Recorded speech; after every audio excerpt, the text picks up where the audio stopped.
Good morning, everybody. We're going to be joined by Johnny Eric Williams. Johnny is the chair of the sociology department at Trinity College in Hartford, Connecticut. And it's provocative what I want him to share with us, and he'll be joining us shortly. But in a way, it's really not provocative, meaning that it's kind of basic. He's going to talk about whiteness and whether or not whiteness is an invention or a story. You know, some might say even a white lie or a lie, but given these days of post election, it's really going to be important that people understand that we're into a new age of storytelling and belief systems and really just identity formation. Johnny, good morning. How are you doing? All right, how you doing? It's 11 o'clock. I was just giving a few remarks because believe it or not, I've taped 2 of these shows and have forgotten to press the record button. So, oh my God. So now I guess I have the record button automatically as soon as I tune in. And I was just giving some opening remarks that you are joining us as a chair of the sociology department at Trinity. And also a contributor to the Black Agenda Report. For folks that haven't gone to the Black Agenda Report, I firmly recommend it. Some people may be watching Fox News or ABC or CNN, but tune into the Black Agenda Report online, I should say. And I'm not urging you to understand, believe, or accept what is written there, or Johnny's podcast was there, and that's the reason I've asked him to kind of join me this morning, give him more time to talk about this issue of whiteness and the election, and whether it's an invention or a story or a white lie, even, Johnny, that we can't seem to get rid of. But good morning. How you doing this morning? I'm doing okay. How you, Tom? When I asked that question, I really have to, from a self-disclosure standpoint, it's really a therapeutic way of my saying, I mean, this COVID global war back in March, it was upsetting me. Now we're into November, and I know that human beings are supposed to be able to adjust to things, and we probably do adjust or repress or try to, as long as we're living and not people looking down on us. And certainly you've gone to a few funerals, I'm sure, or you've had some friends pass away. But this existential moment is really kind of challenging my sanity, and so that's why, in terms of my full disclosure, talking to people like yourself, these are my therapeutic moments. I'm telling you, man. I'm telling you, just reaching out and talking to folks helps me to kind of at least pretend that there's some potential of rationality in the world, and try to call upon my better angels. But at any rate, let's jump right in. We have about 30 minutes or so. And I was reading this morning, you posted the Robin Kelly article, and I listened to your Black Agenda Report podcast and listened to actually all of it. And I just want to say, just before you jump in, over 70 million people have voted for what I call the 145th imposter. And as a historical footnote, people need to, I'm urging folks to remember and share with everyone that they speak with, that they so choose, that no president and no presidential nominee has received as many votes as the 145th imposter received this time around, except for Biden. Yeah. 145th received more votes than Barack both times, than Hillary this time, more votes than Hillary received in 2016. And lastly, Johnny, just to kind of tease you a little more, if I'm a masochist, and I am going to shut up after I say this. I know I'm at best a recovering masochist. So sometimes I try to imagine what goes on through the 145th's brain. And I put on Facebook today that if he knows, we all predicted it was going to be somewhat of a landslide. So if he gets 70 million plus votes, he has to think, what about the votes that in these urban centers that were for me and that I didn't get? In terms of the vote theft, he has a legitimate psychological claim in his mind to think if I got 70 admitted votes, 70 million admitted votes, right? Yeah. And only a 6 million vote, 6 or 7 million vote difference. What about the votes in these urban centers that perhaps did not go that were for me and that were thrown away or not recorded? But at any rate, Johnny, jump in. That's it for my sermonette. Let's hear, Well, from you. I don't know what you want me to address so much as, I mean, I know that Biden has 76 million, I think 76.5 million people voted for him. And 70 million, it's like 70.1 million people voted for Trump.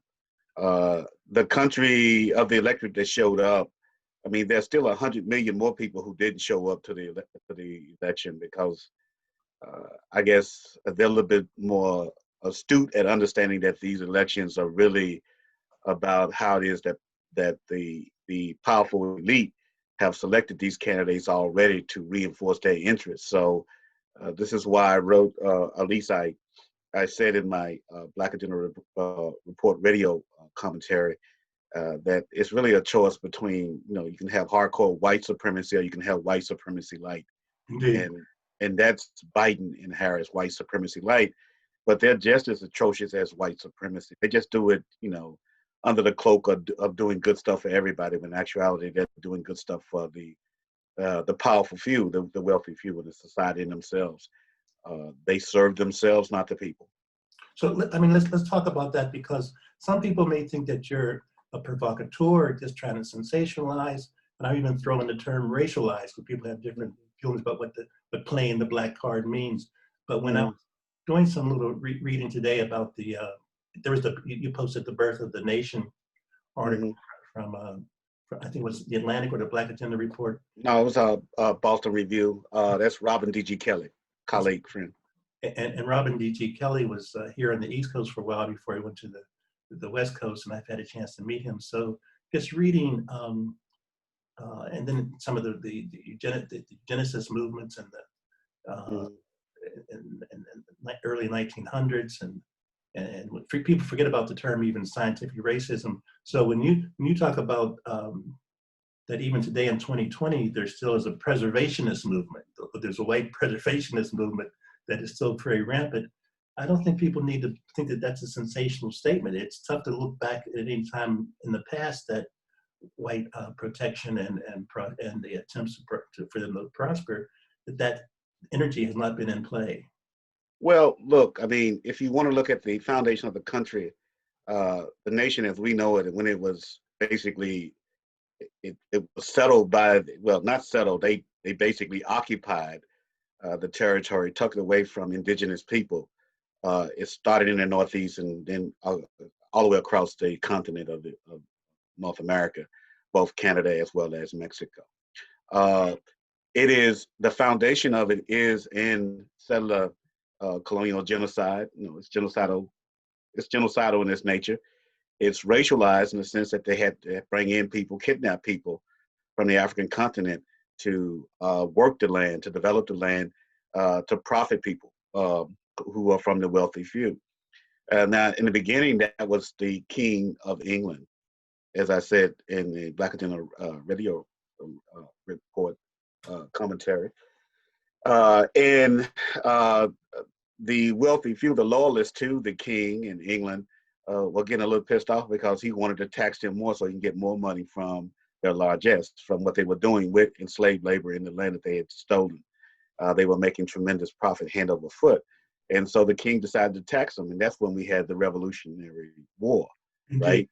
They made it up, right? They had the Boston Tea Party and so forth. They dressed up as Native Americans.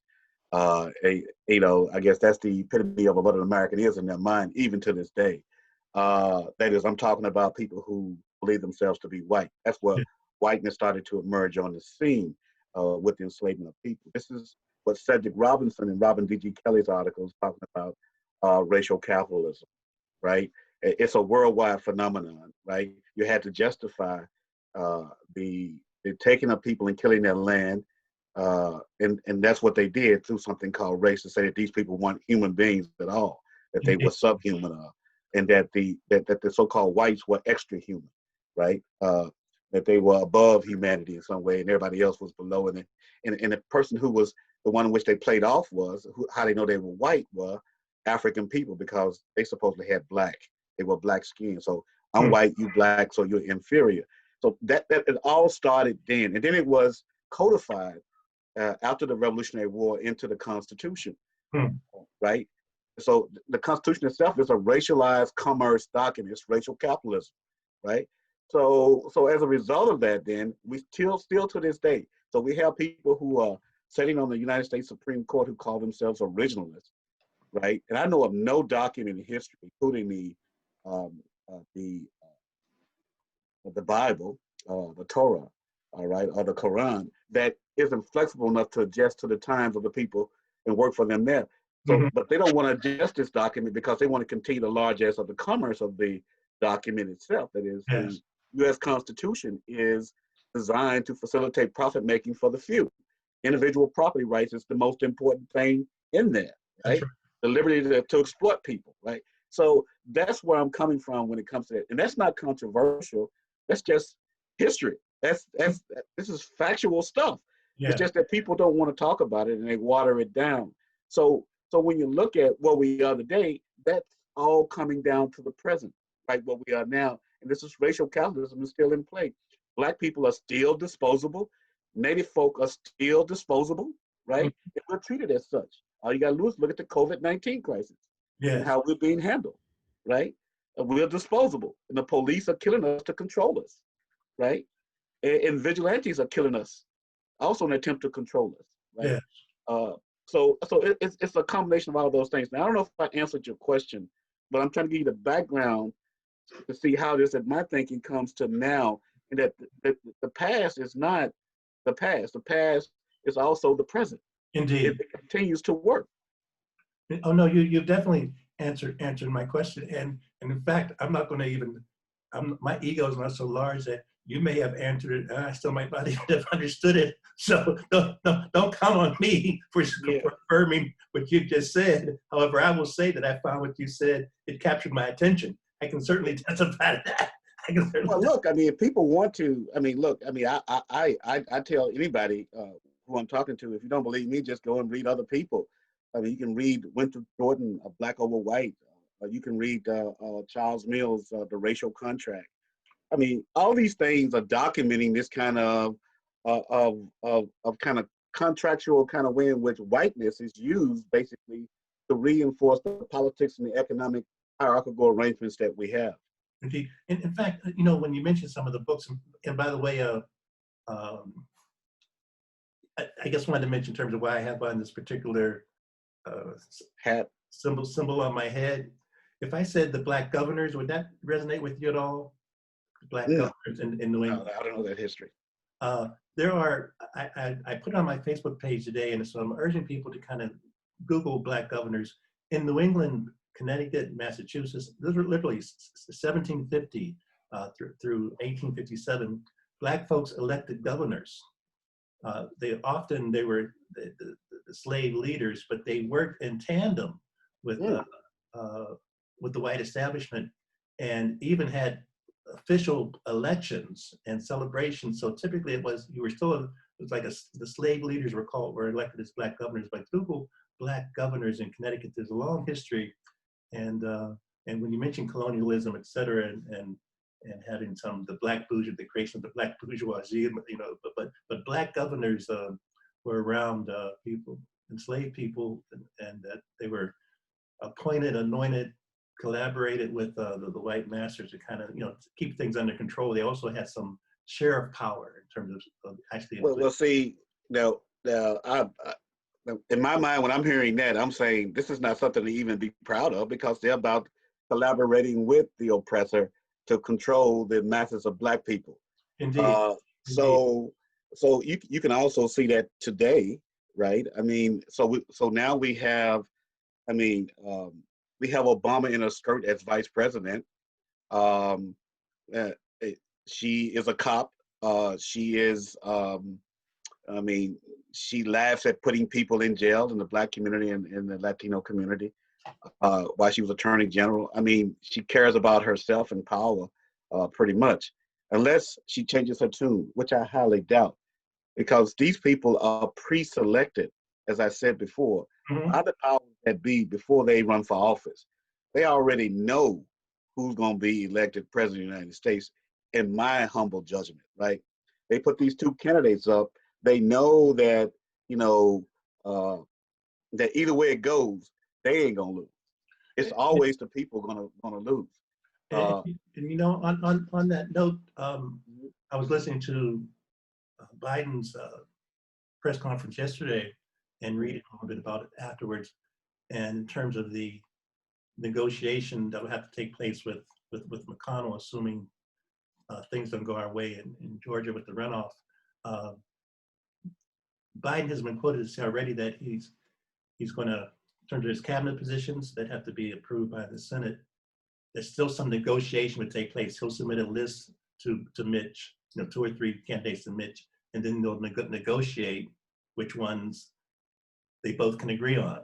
And that really, that just, to me, reinforced the kind of the point that you mentioned. Let me jump real quick. It's 11:15. If I throw out, when you mentioned identity formation and stories,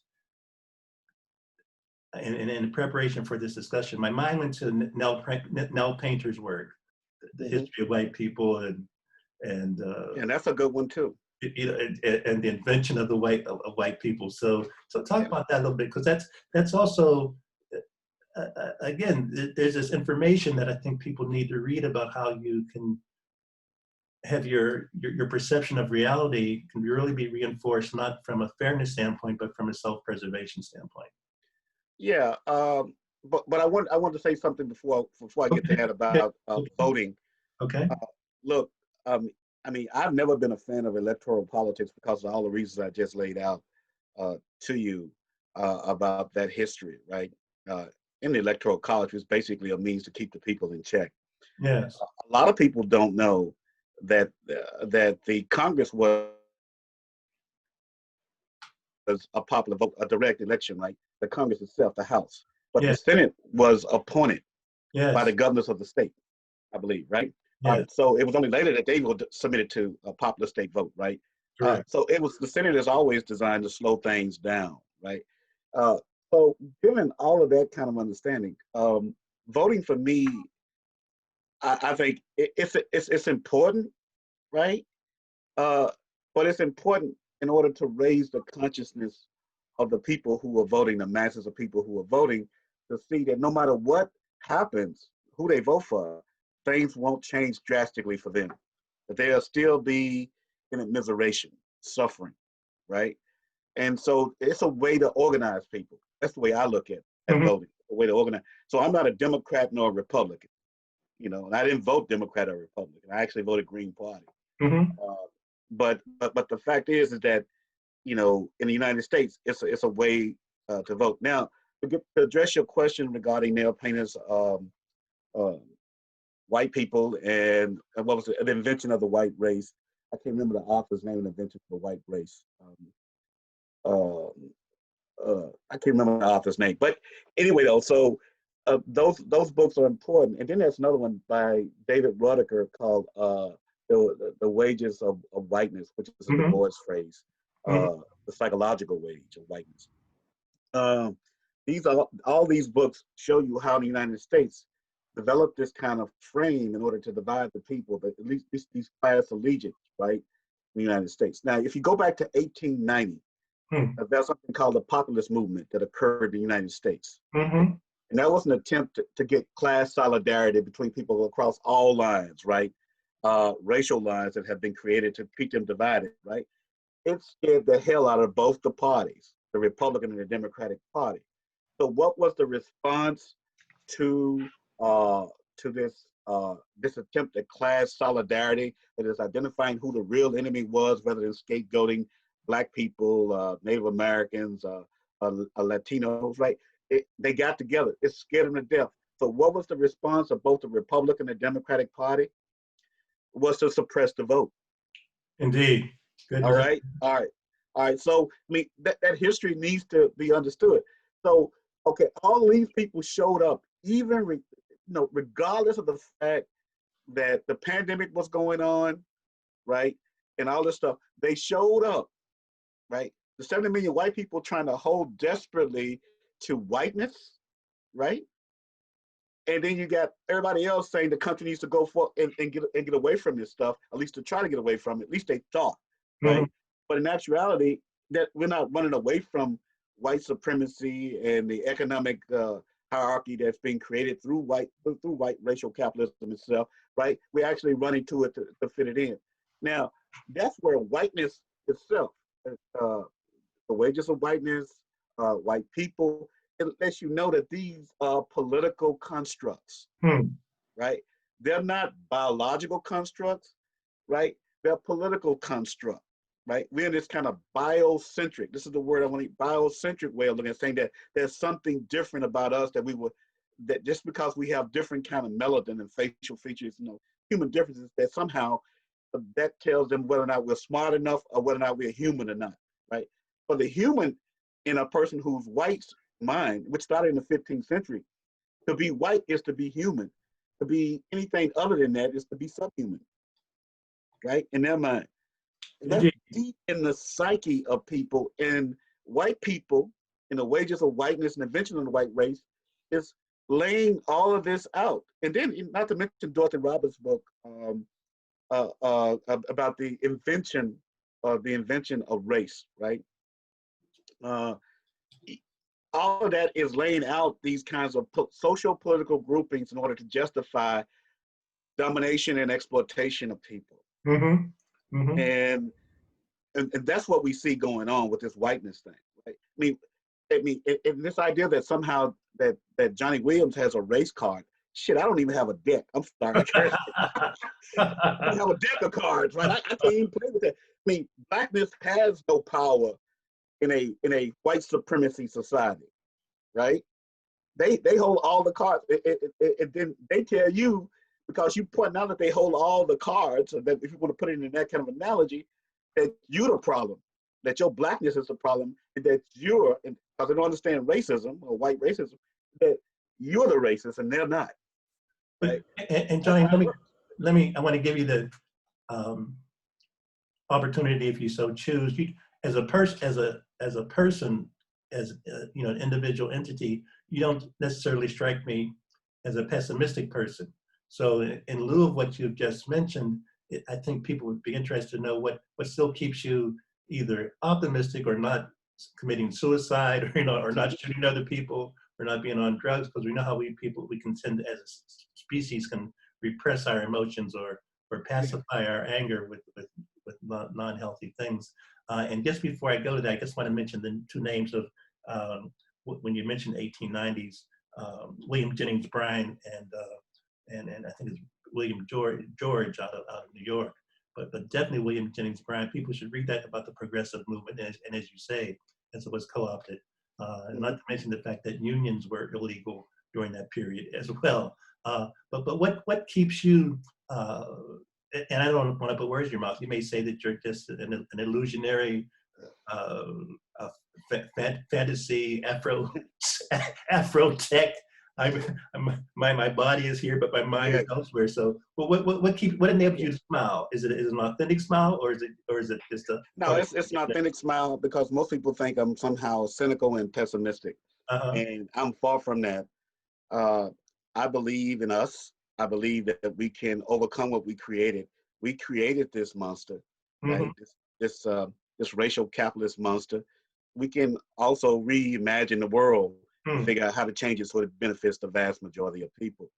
I am by no means a cynic or a pessimist, right? I am, though, optimistic. I'm pessimistic of the intellect, but optimism of the will, because I know history, right? Repeat that again. I know what the patterns are, right? And that's Antonio Gramsci that I'm paraphrasing, right?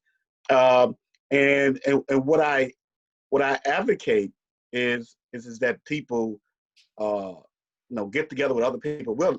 As a species, we're very loving, collective, oriented people. We're not individualists, even though that's what people in our society want us to be, in a capitalist, white supremacist society, want us to be heteropatriarchal society, to be individualists and to be selfish and narcissistic, as say Trump is. Right? I mean, he's the epitome of that kind of philosophy. I mean, he's not he's not the source of it. He's just a symptom of it. And the vast majority of Americans think in this kind of narcissistic, kind of individualistic way. So I am someone who's opposed to that. I think we should think about the group and how we can reimagine our society after tearing down this, what we in now, turn this down brick by brick, take it down to zip, and start to build another foundation and build it back up so it's more human-centered rather than, material-centered, wealth-centered, and individualistic, but collective and so forth. That's my goal. I believe in what Martin Luther King and others have called the beloved community. And it can be created. If we can think it, it can definitely come into existence. We just got to put it into action. That's what I say. So take up that, elaborate on that point a little bit in terms of if you were just in your classroom and just share that. What do you think some responses that the students might have said to you, or what might have you encouraged them to kind of write or think about just based on what you just said? I mean, look, I'm a social scientist. So as a social scientist in a classroom setting, I mean, I'm always skeptical of what the official story is, right? Particularly as a sociologist. I mean, sociology, if you practice it right, and vast majority of sociologists do not practice it right, we're just as co-opted into this kind of individualist, narcissistic, careerist kind of mentality as anybody else in the academy and in the country. But there are some of us who are truly skeptical. We use the scientific method to try to understand things, but that gets interpreted because we're asking for the evidence, just as Trump's cases against saying voter fraud, massive voter fraud, is before the court. The court believes in evidence. Where's your evidence? You just can't say, "Oh, there's voter fraud." They go, "Well, show me where it's voter fraud." Well, there's no place you can show it. There's no irregularities, right? So it doesn't stand up. For me, it's the same kind of thing. Well, show me where there is no white supremacy then. I mean, white supremacy is right there. Racial capitalism, I mean, it's right there. I mean, I'm showing it to you. I'm giving you the data. Here it is. And then I just ask students to show me where it's not, right? The whole bloody country, it's every minute of the day, every second. It's about this racialized existence that we exist in the United States, racialized class, patriarchal existence that we exist in American society that we need to tear down. We need to break it down to its ashes and build from the ashes a new system. That's what I want. That's what I seek, and I tell students in class. Let's spend, do you have another, say, 8 or 9 minutes or so? Oh, sure, I got time. All right, let's spend another 8 or 9 minutes, and I want to kind of juxtapose the invention and of greatness of whiteness, and juxtapose that with the hypothesis or the possibility of the invention or the creation of blackness. I say that in the context of that, in terms of language, we've gone through Creole, Mestizo, orangutan, Afrocentric, I mean, Afro-American, African-American, so we've over the last 100 years or so, Negro, of course, and then the colored, the word colored, and the word that the young people still like to use. So at some point, so we have been mutating from one category to the next.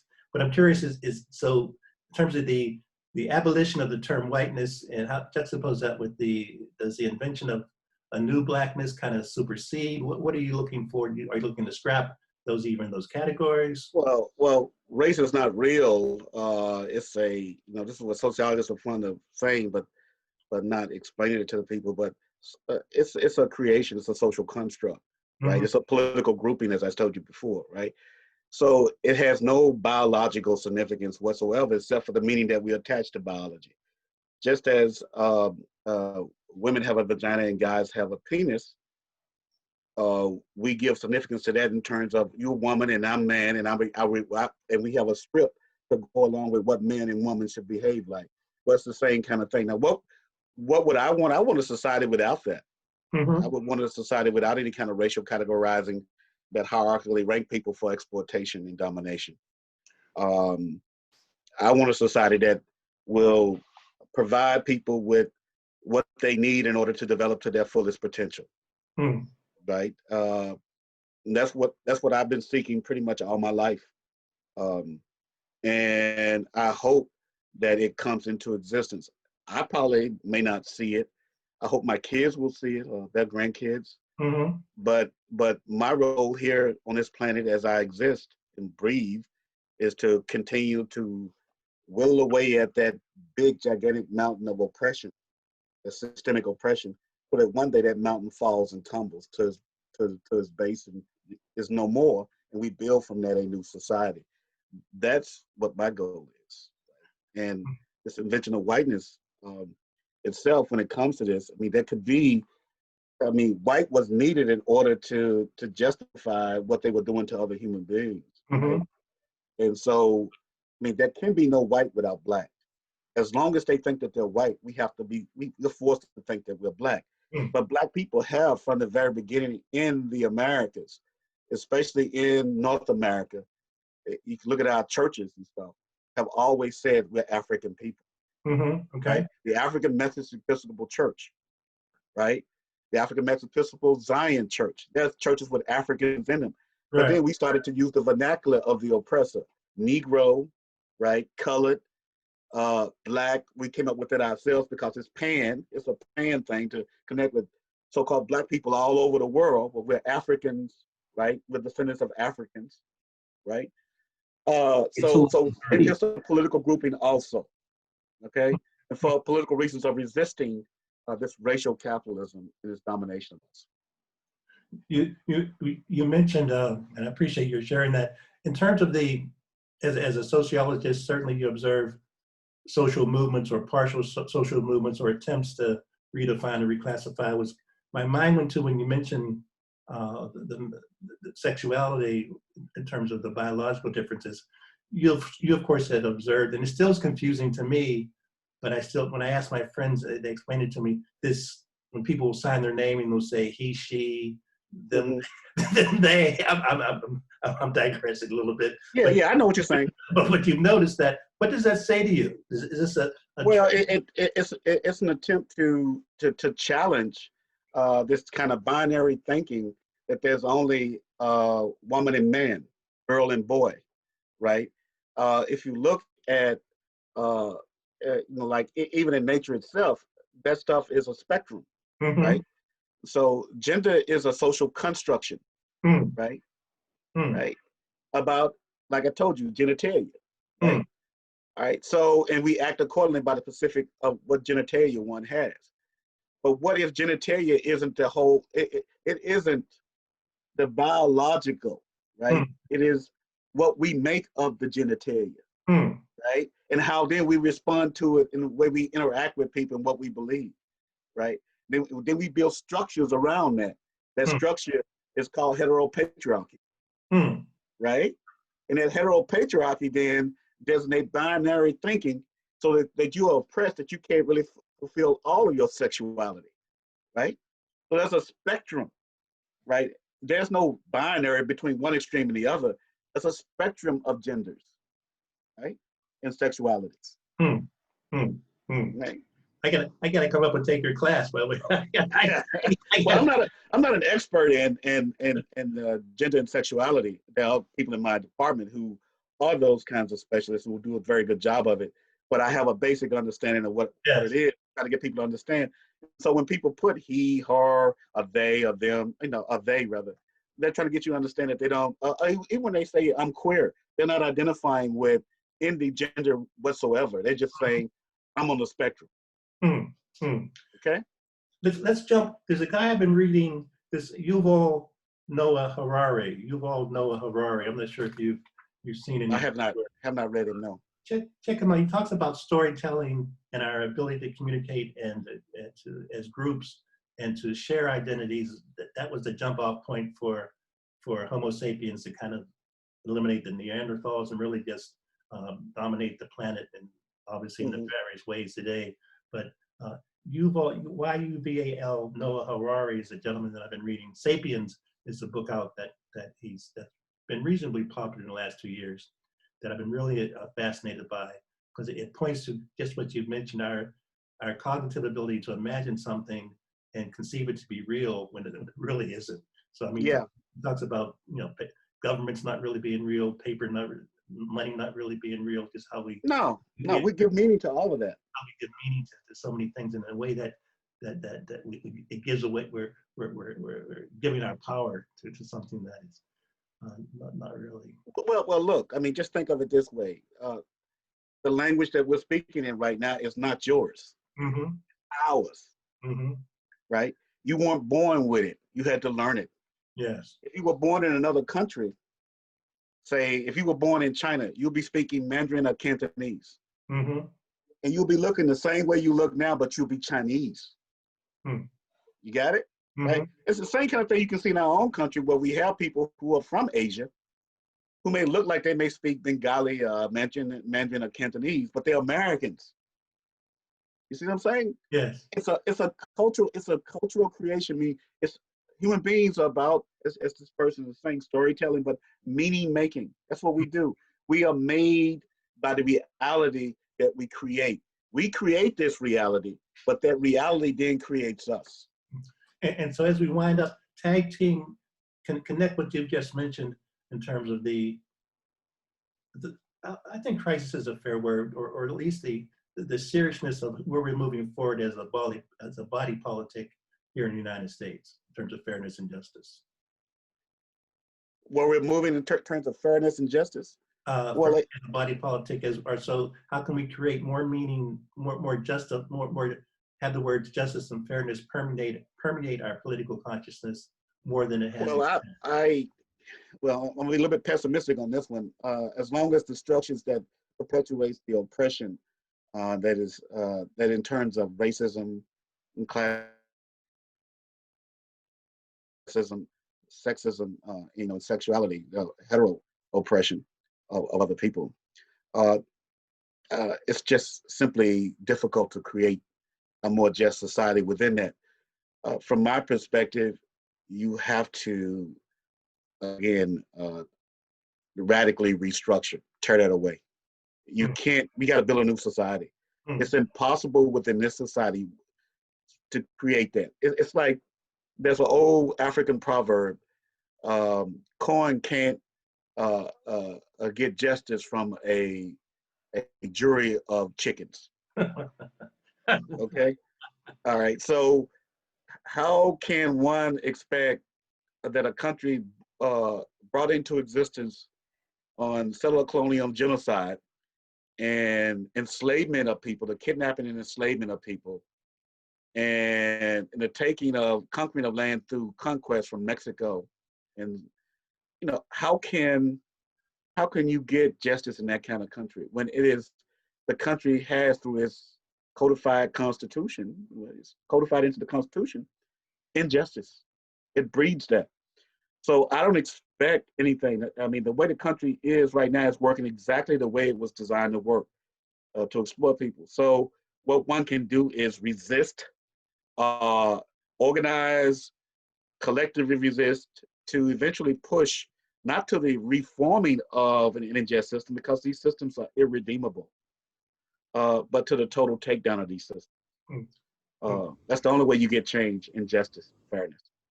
As we conclude, let me just kind of tease people for the next time you'll be on the show. You caught me there. And the next time you're going to be on the show. Sure. I hear you. You picked up on that. So, yeah.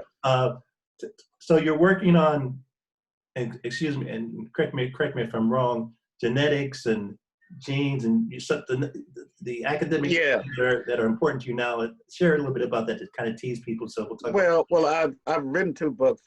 One is called make me forget these things now, but the latest book that I wrote was 2016. It was called Decoding Racial Genomics, Decoding Race and Genomics. Mm-hmm.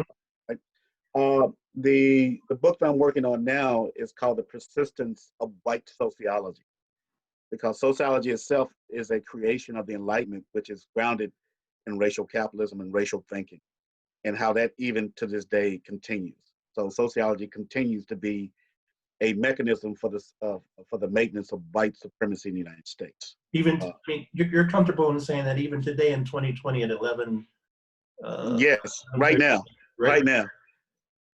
All one has to do is to look at the profession and the kinds of ways in which they approach oppressed people, and in the research, the kinds of curriculum that's being taught in sociology. There's nothing that fully challenges it as a system. there's these individual concerns, that individual races, as if individuals are the problem by themselves. Individuals are products of structures that we create, the structures of white supremacy that we create through policies and practices every day and belief systems, right? So, so sociology is a part of that. And then after that, there's another book where I take on this new fascination with public sociology. Mm-hmm. That's what they call it, right? And I call it white public sociology. It's not organic sociology. Organic sociology is the sociology that is in collaboration with the people to bring about the new reimagined world. Mm-hmm. Yeah, that's what that's about. So I do those kinds of things. But then that's, I mean, I'm writing now about COVID-19 and racial capitalism. I'm also doing next month, there's a book coming out where I'm talking about the unblackening, nice racism. White license and nice racism trope. That's what I call it. So, so my area is in this area. That's 3 shows we're going to do. That's 3 or 4 shows that I appreciate your amplifying my dream. You're a dream maker. At least one. Yeah. See, but you know, I just want people to know that, you know, people who think, critically, like I'm thinking critically about sociology, as you can see, right? So I'm turning and that's a part of the sociological knowledge production process, is to think critically about what it is that we do and how might it be implicated in sustaining systems of oppression around the world and at home, right? Mm-hmm. So that's what I'm doing, right? This is not controversial. It's just that people don't want to hear that they are not, that they are a part of the problem, not a part of the solution, because they refuse to engage critically in what is happening in the world. They don't want to see it. And so they'll come back with what you started off with. He's using the race card. Like I got a deck, like I said. I don't have a deck of cards. I don't even have anything, right? I'm just pointing out my lived experience and what other people who are like me have experienced in the United States empirically, not out of opinion, but empirically through facts. Here's the data. What do you have to say for this? Is this not the case? This is what is happening in your organization, your institution, right? And people get upset because it's an infringement on their ability, infringements on their advantages because they're white, or they're benefiting in some way, they're white adjacent in some way, and they're benefiting from that, right? From being white adjacent, right? That means somebody who's Black, Latino, but they identify with the white consciousness stuff and they're buying into it and perpetuating it because it benefits them. Well, Johnny, you're a player. You're a player in my estimation. And, what's that mean? What does that mean? That means that you may not have a deck, but we can kind of build our own Foxwoods and our own institutions and just kind of reach back to the past and maximize us. Well, I mean, you know, it's one thing that Americans are not too involved in is history. That the things that are going on now are not disconnected from the past. We can learn from that past. Yes. You know, so excellent. And so next time, Johnny, just thank you so much once again. We'll have this up and again, as I started to say, don't charge me too much for this therapy call, but it's been personal. We all need to talk. I'm serious, man. I am serious. So I'm encouraging others, just reach out and touch the best way we can. And I deeply appreciate you taking the time. Yeah, no problem. I enjoy talking to the public and to you. Thank you very much, Johnny. Take care. All right. I like your background. It's a little different from last time. I like your background. Well, that's my attic. Oh, okay. All right. Excellent. I'm up in the attic. This is where I do most of my work, in the attic, up in the office. Yeah. The kids are downstairs, so they're doing their work, and my wife's across the way doing her work. Next time we chat, let's talk about family life and children a little bit more, if you could, from a personal perspective and just from an observation standpoint. Johnny, thank you so much, man. I appreciate it. All right, man. Just let me know when you want to do it again. I'll send you a note very soon. All right, take it easy, bro. Like in 2 minutes. Okay. Look forward to it. All right. Talk to you later. All right.